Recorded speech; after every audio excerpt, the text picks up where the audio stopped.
జిల్లాలో కేరళ రైతుల బృందం పర్యటన, కొల్లేరు అభివృద్ధిపై సమీక్ష, మాక్ డ్రిల్. ఘనంగా బాబు జగజ్జీవన్ రామ్ జయంతి, రంజాన్ పండుగలో పాల్గొన్న మంత్రి, ఘనంగా శ్రీరామనవమి వేడుకలు తదితర అంశాలతో కూడిన ఏలూరు జిల్లా సమాచార లేఖను ఇప్పుడు విందాం. వ్యాఖ్యానం ఏలూరు జిల్లా ఆకాశవాణి ప్రతినిధి ఏవిఎస్ ప్రసాద్.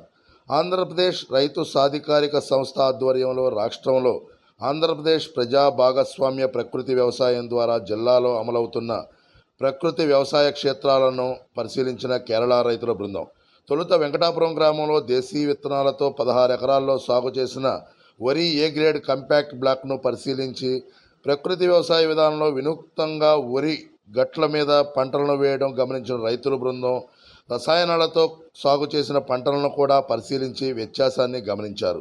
అనంతరం ప్రకృతి వ్యవసాయ విధానాలు అవలంబిస్తున్న రైతులతో ముఖాముఖి మాట్లాడారు.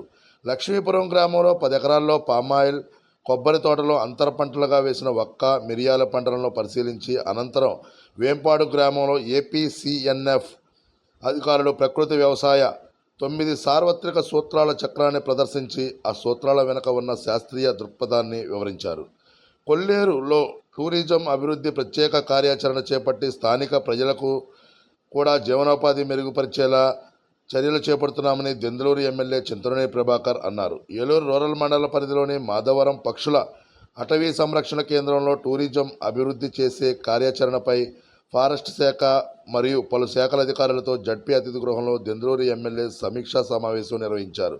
టూరిజం అభివృద్ధితో పాటు స్థానిక కొల్లేరు ప్రజలకు మెరుగైన జీవనోపాధి కల్పించే దిశగా అటవీ శాఖ నిబంధనలకు అనుగుణంగా చర్యలు చేపట్టాలని, మాధవపురం పక్షుల సంరక్షణ కేంద్రంలో రోడ్డు బంక్ అత్యంత అధ్వానంగా స్థితిలో ఉందని, దానిని అభివృద్ధి చేస్తే పర్యాటకులకు ఇబ్బంది లేకుండా ఉంటుందని, అదేవిధంగా సుందరీకరణ, సోలార్ విద్యుత్ దీపాలు ఏర్పాటు, అప్రోచ్ రోడ్ బలోపేతం చేసే ప్రణాళికలు రూపొందించాలని అధికారులకు సూచించారు. జిల్లాలోని వేలేరుపాడు మండలంలో విపత్తు సమయంలో స్పందన సామర్థ్యాన్ని పెంపొందించేందుకు చిగురుమామిడి గ్రామంలో AP state disaster response force ఆధ్వర్యంలో విస్తృత స్థాయిలో మాక్ డ్రిల్ ప్రదర్శించారు.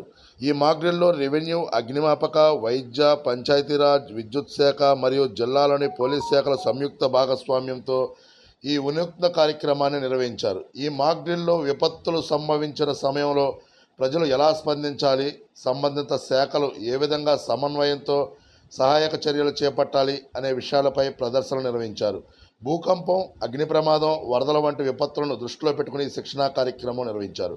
డాక్టర్ బాబు జగజ్జీవన్ రామ్ 117వ జయంతి వేడుకలు జిల్లా వ్యాప్తంగా గ్రామ గ్రామాన, వాడవాడల, వివిధ పార్టీ కార్యాలయాల్లో మరియు ప్రభుత్వ కార్యాలయాల్లో ఘనంగా నిర్వహించారు.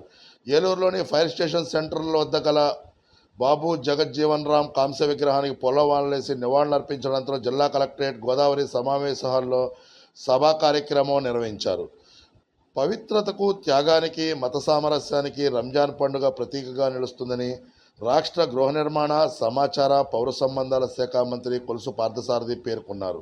రంజాన్ సందర్భంగా నూజివీడులోని ఈద్గా పవిత్ర ప్రాంగణానికి వెళ్లి ముస్లింలకు మంత్రి రంజాన్ శుభాకాంక్షలు తెలిపి అనంతరం ఆయన మాట్లాడుతూ ముస్లిం సోదరులు కలిసి ఎంతో పవిత్రతతో, భక్తి శ్రద్ధలతో ఆనందంగా జరుపుకుంటున్న పండుగ రంజాన్ అని, ఈద్గా అభివృద్ధికి త్వరలో ప్రహరీ గోడ నిర్మిస్తున్నట్లు, మసీదుకి 3 ఫేజ్ విద్యుత్ వెంటనే మంజూరు చేయాలని మంత్రి అధికారులను ఆదేశించారు. ముస్లిం సోదరుల అభివృద్ధి కోసం ఏదైనా చేయడానికి సిద్ధంగా ఉన్నామని, సంక్షేమ పథకాలు, అభివృద్ధి పథకాలు ప్రవేశపెట్టింది కూటమి ప్రభుత్వమని, వాటిని ముస్లిం సోదరులందరూ సద్వినియోగం చేసుకోవాలని ఆయన అన్నారు. శ్రీరామనవమి సందర్భంగా రామాలయాల వద్ద జిల్లా వ్యాప్తంగా సీతారాముల కళ్యాణ వేడుకలు గ్రామ గ్రామాన, వాడవాడలా ఘనంగా నిర్వహించారు. ఏలూరు రిజర్వ్ పోలీస్ లైన్లో వెలిసిన శ్రీ దాసాంజనేయ స్వామి కోవెల సన్నిధిలో సీతారాముల కళ్యాణంలో జిల్లా SP Pratap Shivakishore, joint collector Datreddy దంపతులు పాల్గొని సీతారాముల కళ్యాణం జరిపించారు. ఈ కార్యక్రమంలో ఏలూరు ఎమ్మెల్యే బడేటి రాధాకృష్ణయ్య దంపతులు, దెందులూరు ఎమ్మెల్యే చింతనేని ప్రభాకర్, అదనపు ఎస్పీ నక్కా సూర్యచంద్రరావు, జిల్లాలోని డిఎస్పీలు, సర్కిల్ ఇన్స్పెక్టర్లు, ఎస్ఐలు, ప్రజలు పెద్ద ఎత్తున పాల్గొని సీతారాముల కళ్యాణాన్ని తిలకించారు. అనంతరం స్వామివారి తీర్థప్రసాదాలు, పానకములను భక్తులకు పంపిణీ చేశారు. ఇప్పటి వరకు ఏలూరు జిల్లా సమాచార లేఖను విన్నారు. మరికొన్ని వార్తా విశేషాలతో మే నెల సమాచార లేఖలో కలుసుకుందాం. ఏవిఎస్ ప్రసాద్, ఏలూరు జిల్లా ఆకాశవాణి ప్రతినిధి.